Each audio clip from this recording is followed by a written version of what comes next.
Hello everyone, my name is Kate Miller. I'm from On Track Human Resources Coaching and Consulting. And it's been a long time since I've been able to had a chance to make a video.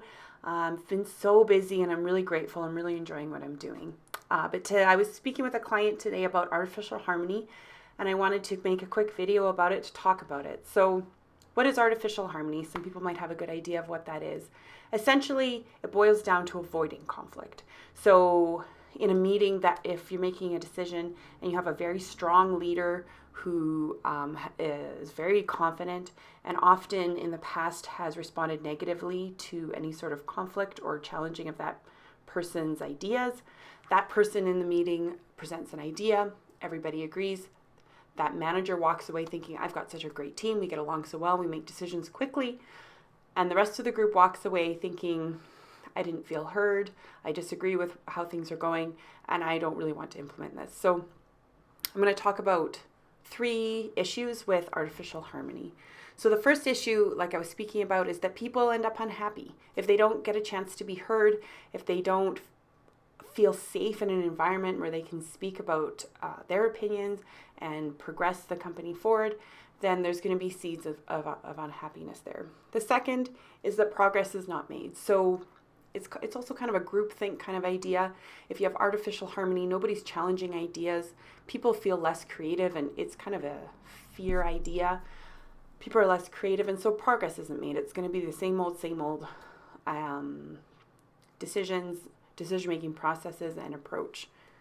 So the third issue is that goals are not reached with artificial harmony. The example I gave in that meeting of, let's say the manager is coming and they've made a decision, they're implementing it.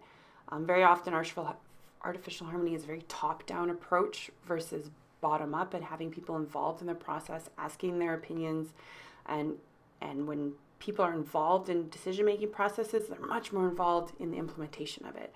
In artificial harmony companies, it's very top-down, so you'll have meetings saying, we are implementing this change.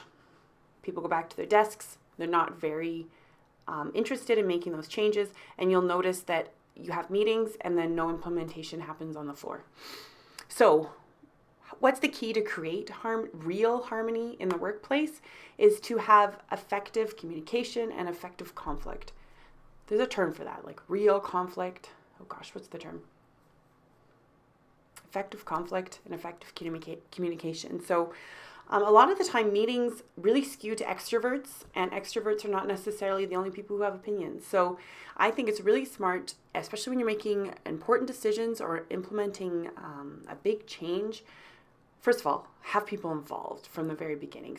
Get their opinions, emails, surveys.